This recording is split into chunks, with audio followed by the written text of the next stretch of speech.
No one foresaw this day arriving.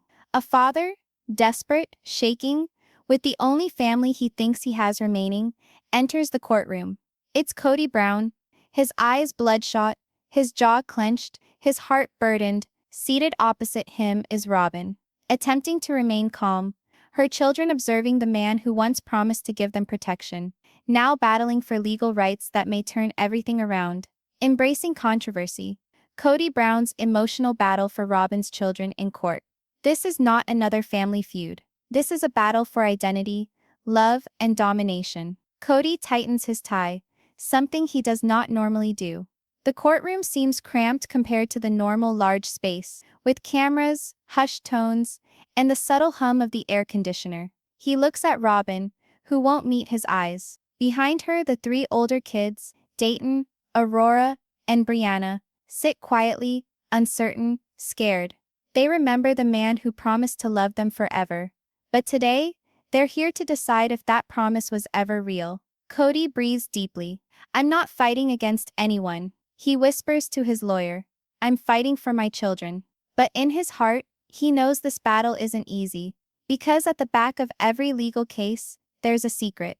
A year earlier, Robyn and Kody's marriage was already strained. Since the family's grand relocation to Flagstaff, tension traveled like wildfire among the Browns. Christine was gone. Janelle was drifting away. Mary was emotionally spent. And Robyn, the final wife standing, was pulling back too.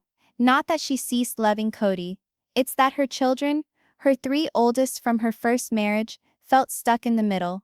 They were mature enough to recall their birth father, and muddled enough to wonder about the place Kody took up in their lives. Robyn craved harmony. Kody craved domination. And what had started as hushed family discussions gradually escalated into something sinister. A legal debacle none of them anticipated. One morning, Robyn opened a letter. It was from her ex-husband's lawyer, declaring that he was contesting legal adoption, making Kody their kid's father. It accused the adoption as being emotionally manipulative and financially motivated. Robyn was frozen. She could hardly breathe as she handed the letter to Kody. His eyes read the words, his expression shifting from confusion to outrage. He slammed the letter on the counter. "He's claiming I bought my own family," Robyn whispered. "He's telling you took them away from him." And that's when things shifted. Days later, Kody and Robyn's attorney affirmed that the case would be reopened, not as a cursory review, but as an all-out custody and adoption rights fight. This would involve court hearings, witness testimony, and maybe the stripping of Kody's name from legal papers. The man who once battled to become their father may now lose them altogether. Kody sat up late that evening, on the porch at Coyote Pass, gazing out at the land they were meant to leave behind. All those sermons, all those years of teaching family harmony, faith, and togetherness, and it was smoke now. He spoke softly. "How did we end up here, Robyn?" But she didn't respond. She was sobbing within the house, fearing that this courtroom battle could ruin the one thing left to her peace. But sometimes peace needs to be shattered in order to reveal the truth. When the first day of the first hearing rolled around, photographers lined the courthouse steps. Tabloids referred to it as the Brown family breakdown. Journalists yelled out questions, but Robyn clutched her purse tightly, head down. Kody stood there with her, feigning to be a pillar of strength, but the guilt weighed more heavily than the Arizona sun. The courtroom was heavy with tension inside.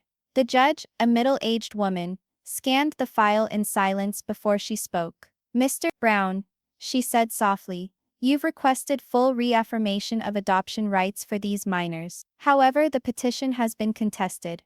You'll need to prove this family was built on genuine intent, not emotional manipulation." Kody's breath caught. He nodded slowly, trying not to let the cameras catch the tremor in his hands. And then, Robyn's ex walked in, calm, smug, and ready for war. Kody's eyes went cold. The man grinned, leaning in sufficiently to whisper, "You're not their dad.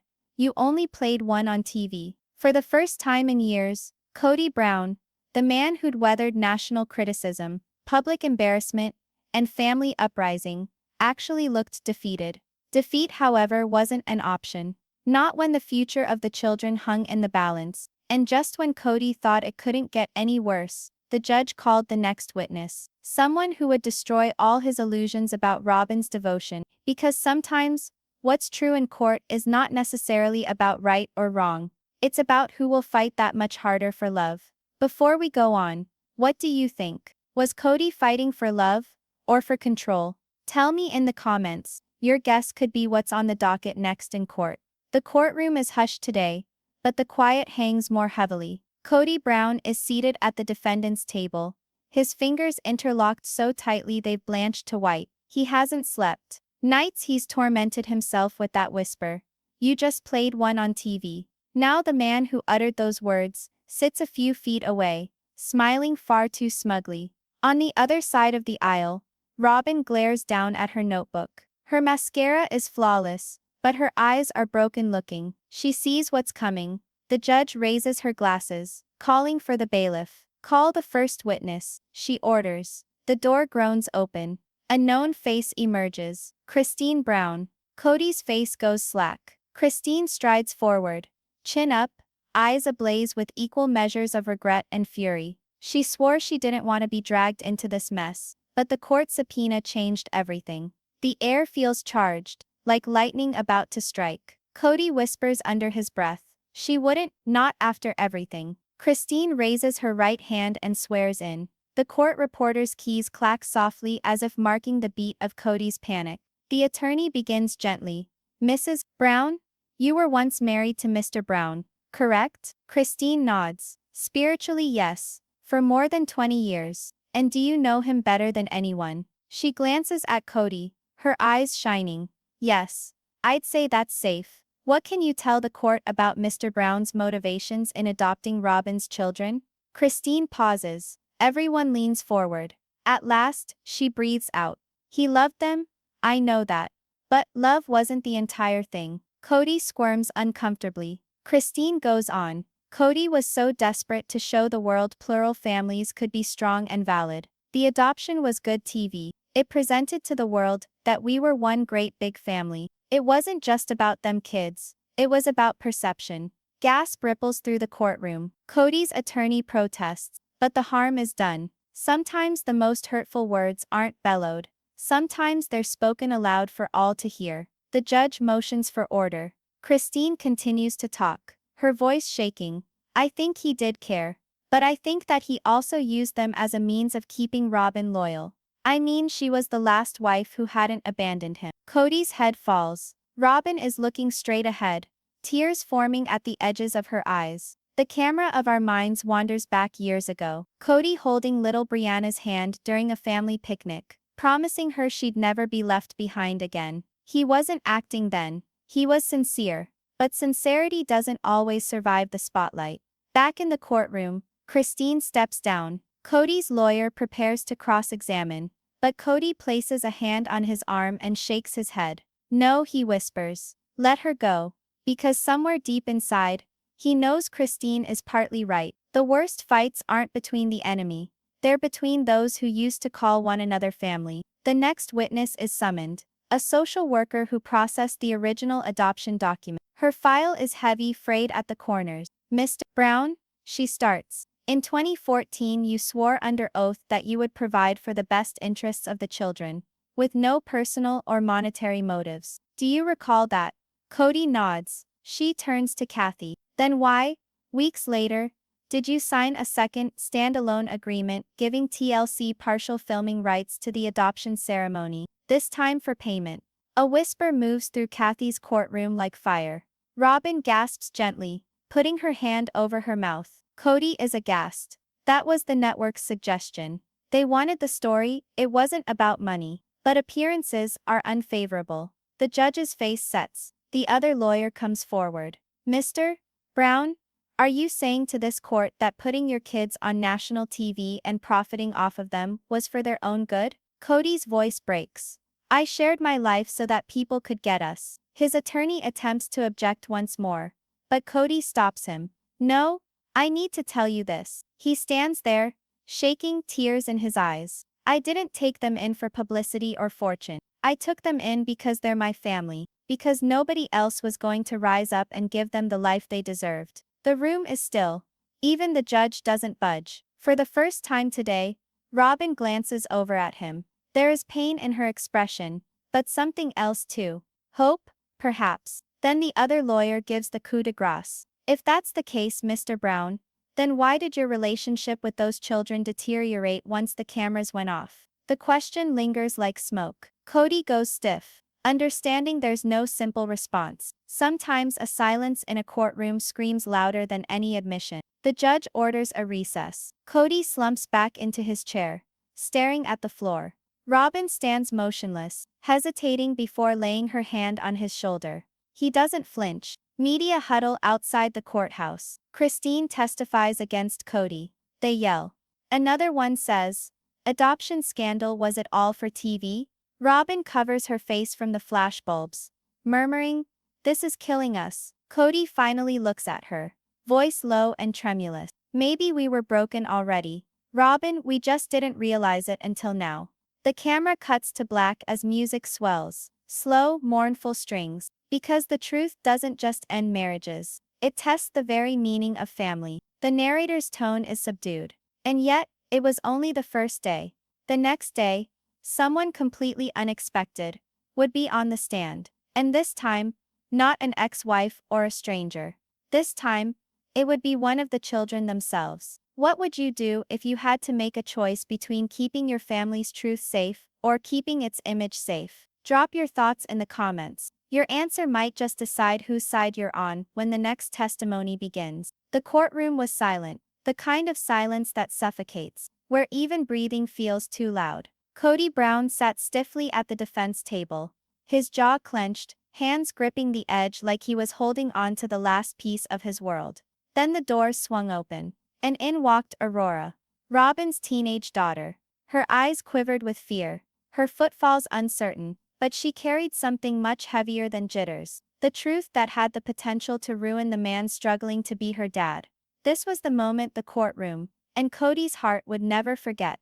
The gavel rang once. "Miss Brown," she said softly, "you may take the stand." Aurora's voice shook as she started. I don't think I can do it." Kody's expression softened. For an instant, he was no longer the man in the dock. He was the father pleading silently for his child's faith. Robyn's hand was on her chest, tears spilling as she looked at her daughter, caught between fear and love. Whatever Aurora said next, however, left everyone in the room with bated breath. Aurora hesitated a long time, her gaze flicking between Kody and the judge. "He wanted to be my dad," she whispered, voice shaking. "He promised he'd take care of us. He said nobody would ever hurt us again." But once the cameras arrived, all of this changed. The courtroom grumbled. Even the clerk looked up from her notebook. The lawyer for Kody attempted to object, but the judge raised her hand. "Let her talk." Aurora went on, every word a fissure in the walls Kody had erected. "He was always so angry. Not at us, but at the world. At the people who didn't see him. Sometimes I felt like we were no longer a family. We were just a story he was attempting to dictate." Robyn wept, hands over her face. "And then," Aurora whispered, "he instructed us to address him as dad on TV, even when we weren't prepared." The whole courtroom came to a standstill. Kody's face went white. His heart thumped so hard that he could swear he heard it ringing off the marble walls. This was no mere testimony. This was an exposure. Aurora hadn't meant to annihilate him, but her truth was sharper than any lawyer's cross-examination. And then the time arrived that broke the fantasy forever. The prosecutor advanced, voice steady but sharp. "Aurora, did Kody ever threaten you or your brothers and sisters?" Aurora hesitated. "No, not in that way. But when we told him we did not want to film, he'd become silent. He wouldn't scream. He'd just not talk to us for days. It was as if we had vanished." Kody's head dropped. Robyn looked at him, devastated, because deep down she knew it was true. The silence was Kody's weapon. The judge's eyes softened. "Thank you, Aurora. You've been very brave." As Aurora stepped down, Kody's eyes followed her every move. He wanted to reach out, to explain, to fix it. But the distance between them felt infinite. When she passed by, she didn't look at him. Robyn reached out to grab his hand, saying softly, "She didn't mean to hurt you." But Kody didn't react. His eyes were wet and unfocused. His voice cracked. She's right, Robyn. I lost myself. But the agony wasn't over yet. Because the next witness wasn't there to defend Kody. They were there to bury him. The judge requested a brief recess. The air was heavy, a combination of shock and sadness. Kody strode out into the courthouse corridor, pacing like a man on the brink of losing it all. Christine and Janelle, having sat quietly through the hearing, shared concerned glances from the back of the room. They weren't there to assail him. They were there to see what fame, pride, and heartbreak had done to the man they once knew. Christine leaned over to Janelle. He's shattering. I've never seen him like this. Janelle let out a deep breath. This is not the Kody we knew. He's lost in his desperation to control that which has passed. Within the courtroom, Robyn sat by herself, hands shaking. Her children's truth was revealed. But what had it cost? The man she loved was being accused of villainy. And although she understood Kody's motives were born from love, she could not help but recognize something within him had altered after the cameras began rolling all those years ago.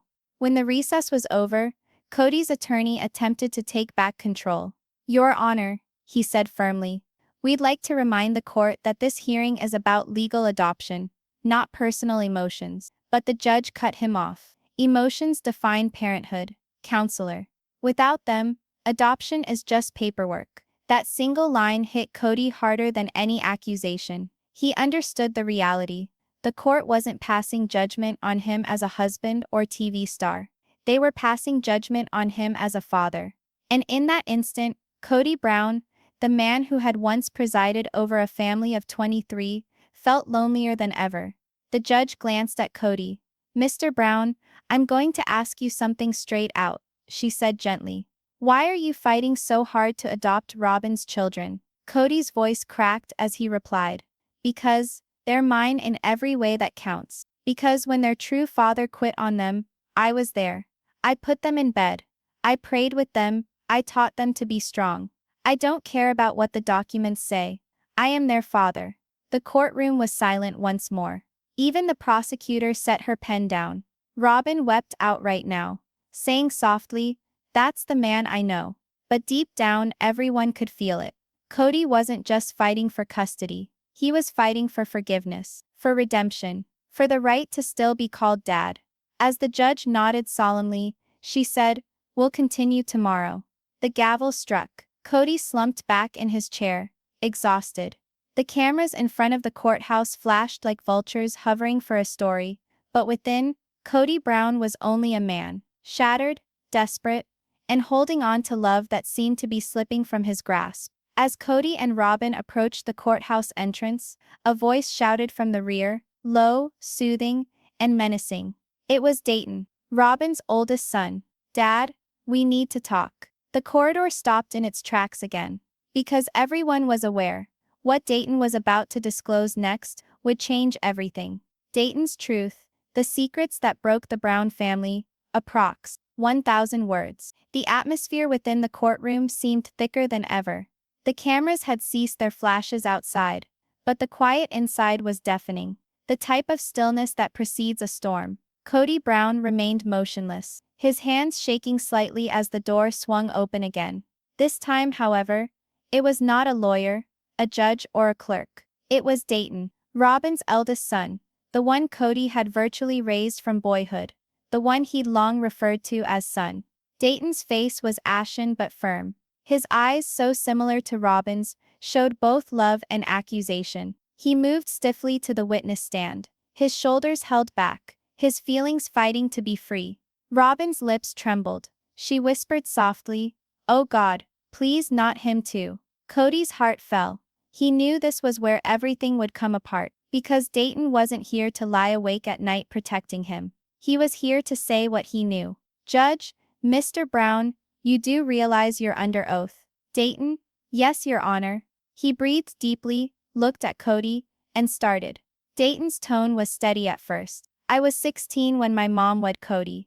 Initially, I thought he was different. He cared, he wanted to assist. He promised he'd be the father we never had." Kody blinked, recalling those first days, doing homework for Dayton, showing him how to repair the car, assuring him he'd never leave. But Dayton went on.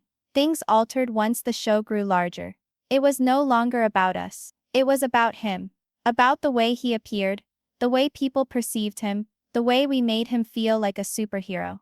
The courtroom erupted with whispers. Robyn winced in agony. What Dayton had to say next shut everyone up, even the judge. Dayton's voice grew stern. When the producers asked to have our family gatherings filmed, I told Kody I did not want to be seen on camera. I have anxiety, told him that, begged him to tell the network no. The judge leaned in. And what did he tell you?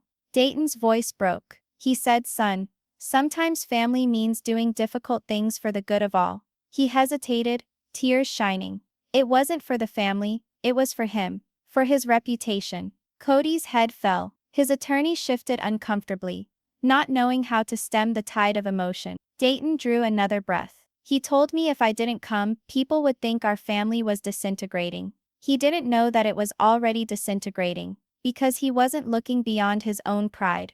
Robyn wept softly now, her tears streaming down her face. Kody stretched to take her hand, but she did not budge. The prosecutor rose. Mr. Brown, can you define for the court what you mean by disintegrating? Dayton nodded slowly. I mean the night's mom cried in the kitchen because she didn't know who to protect, me or him. The way my sisters stopped talking at dinner. The tension. The fear of saying the wrong thing around dad. He wasn't violent. He didn't yell. But when Kody was disappointed, the whole house went cold. The room fell silent. Kody's eyes welled up with tears. He attempted to get a word out but could not. The judge leaned back, her voice soft but unyielding. Dayton, this must be hard. Why are you telling me this now? Dayton's lips shook. Because I want him to understand the truth. I care for him. I do care for him. But caring doesn't erase what occurred. He attempted to make us something that we weren't. He needed perfection. But we are merely a family, not a script. And then the confession that shattered Robyn in two. Dayton faltered and then went on in a whisper. I overheard Mom and Kody arguing one evening. She told him that she didn't want to proceed with the adoption anymore. She was afraid. Afraid that doing so would make her children a part of something that we cannot leave. But Kody explained to her that it was already too late. That it would be bad for her to back out now. The courtroom gasped. Robyn covered her mouth in shock. Not because it wasn't true, but because she had buried that memory deep, hoping no one would ever bring it up. Kody looked at her, eyes wide. Robyn, that's not how it was. But she interrupted, voice trembling. It was exactly like that, Kody. You said we had to do it for the show. The judge's gavel fell once. Order in the court. Dayton regarded them both. You were trying to rescue us. I know that. But you forgot what rescuing us entailed. You adopted us. Dad, not just adopted us, but tried to own us. And in the process you lost yourself. That final statement struck like a thunderclap. Kody hunched forward, his face streaming with tears. Dayton, please. I was trying to create a family. I just wanted you all to be safe. Dayton gazed at him, her eyes soft but firm. We never craved safety, Dad. We craved honesty. The judge drew a deep breath. This court recognizes the emotional burden of this testimony. We will adjourn for the day. The gavel fell, its sound ringing out in the room like a dying heartbeat. As the crowd shifted toward departure, Kody sat still, stiff. His lawyer leaned over and whispered, "We'll come back at it tomorrow." But Kody said nothing. His head went over every word. You tried to own us. You lost yourself. Robyn hovered over him, trembling. He didn't mean to hurt you, Kody, she whispered. He's just afraid. But Kody's voice trembled. No, Robyn. He's right. I was so desperate to prove I was a good father. I forgot to just be one. She touched his shoulder, sobbing. Then maybe tomorrow you tell them that. He slowly nodded his head, his gaze set on the doors of the courtroom through which his children had vanished seconds ago. The man who used to think he could do everything was seated in shambles. A husband, a father, and a human being deposed of pride, rendered with nothing but pain. Before Kody stood to exit, a court officer approached him discreetly. Mr. Brown, the policeman said, holding out an envelope. This was just brought in. It's from your older son. Kody shook as he opened it. On the inside was a solitary handwritten message. If you truly love us, stop fighting for us, and start listening to us. Kody's eyes opened wide, catching his breath. The paper fell from his hands. Robyn crouched down to retrieve it, her face ashen. "Who sent it?" she whispered. Kody's voice cracked. "It's from Dayton." The courtroom was like a funeral. Each whisper, each step resonated with sorrow. The cameras were there, but fame was not what anyone wanted anymore. What everyone wanted now wasn't the show, the money or the fame. It was the truth. The truth that had been hidden beneath the layers of deception, lies and pride for so many years. And now, for the very first time, Kody Brown was going to have to confront it. The voice of the judge boomed in the courtroom, serene yet authoritative. "Mr. Brown, please come up here." Kody stood, his frame weighed down as if gravity itself did not wish him to progress. He moved towards the witness box, his pale face, his sleep-deprived eyes. Robyn sat behind him, hands folded tightly, silently praying. Mary, Janelle, and Christine sat in a row at the back, not through loyalty, but through history. They all knew that this moment would forever define him. He laid his hand upon the Bible, took the oath, and sat. The courtroom was quiet. The judge leaned forward. "Mr. Brown, you have heard the evidence. You have witnessed your family torn apart before this court. What is your defense?" Kody took a long, shaky breath. His voice came out low but steady. "Your Honor, I've been many things in my life. A husband, a father, a leader, a fool." He paused, glancing toward his wives, the women who had once trusted him with everything. "But today, I'm just a man who's realizing what he's lost." He faced the gallery, where Robyn's kids were sitting silently. "When I met Robyn," he started, "I believed love was something you could win. Something that, if you work hard enough, gave enough, you could make everyone happy. But love isn't won. It's earned, every day." His voice cracked a little. "And I failed to earn it." The prosecutor remained standing. "Mr. Brown, did you coerce the adoption for personal profit? For the show? For publicity?" Kody slowly shook his head. "No, I was saving them. I was thinking, if I gave those children my name, I could keep them safe. I wanted them to know they finally belonged. But I lost track somewhere of asking them what they wanted. I made it about me, losing control, failing." He swallowed hard, fighting to maintain his cool. "I was wrong." What Kody said next made even the judge lower her eyes. Kody stared ahead. "Dayton's right. I did lose myself. I allowed the cameras, the pressure, the expectations, to turn me into someone I don't even recognize anymore. I thought being a good father was being in charge. But all it really meant was being there when they needed me. And when they needed me most, I was too busy fighting for my pride." He looked at Robyn. "I did the same to you. I made you push you into it, saying it would all get better. But all it did was shatter what we had. You were protecting your children, and I made you feel like you were cheating on me. That's not love. That's control." Robyn's eyes were filled with tears. She spoke barely above a whisper. "You're telling me everything I needed to hear for years." The judge made a soft clearing sound. "Mr. Brown, what do you hope the court will rule today?" Kody stared at his hands for a moment before responding. "Honestly, I don't know if I deserve to win. This isn't about custody, or legal rights, or names on paper anymore. This is about my children. About their hearts, their peace." He breathed shakily. "So if they need me to back off, I will. If they need me out, I'll leave. Because for the first time I finally get it. Being their father isn't about fighting for them in court. It's about fighting for them in life. Even if that means losing them." The judge's eyes grew soft. "That's a peculiar sort of candor, Mr. Brown." And just when everyone thought the courtroom had heard it all, Robyn stood up. Her voice was shaking, but distinct. "Your Honor, may I say something?" The judge nodded. Robyn took a few hesitant steps forward. "This man, he's made mistakes, big ones, but I've watched him change. I've seen him fight with everything he has, not for himself, but for the people he loves. My kids may be hurt, confused, even angry, but they also know love when they see it." She gazed at her children, her voice trembling. "If we take that away from them entirely, we deny them the opportunity to heal." The courtroom held its breath. The cameras even stopped. The judge steepled her fingers. "This court has heard enough. My ruling has nothing to do with ratings, public perception, or popularity. It has to do with family. And families, no matter how damaged, deserve an opportunity to heal." She fixed her gaze on Kody. Mr. Brown, you are not having your parental rights taken away from you. But from today forward, your relationship with Robyn's kids will be up to their decision, not yours. Kody had his eyes closed, tears streaming down freely. It wasn't winning. It wasn't losing. It was freedom. The gavel came down once. The case was done. After court, Kody stepped outside into the crisp Arizona air.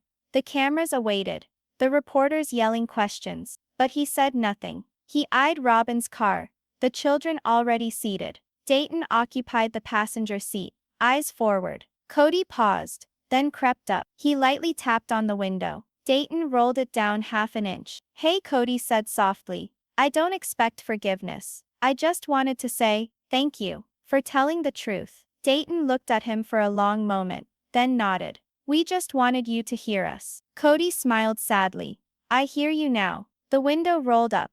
The car drove away. Kody stood there, waiting for the taillights to disappear. For the first time in years, there were no spotlights, no cameras, just quiet. And in the quiet, something inside him shifted. He breathed deeply, muttering under his breath. Maybe this is what starting over feels like. Sometimes the biggest battles aren't fought in court, they're fought in the heart. And that's how Kody Brown's battle for Robyn's kids came to an end. Not in a win, not in a loss, but in a truth that revolutionized everything. A man who had lived his life on control at last, found peace in surrender. What's your take, viewers? Did Kody finally make the right move by moving on, or was it too late to repair what he'd destroyed? Let us know what you would have done in his shoes.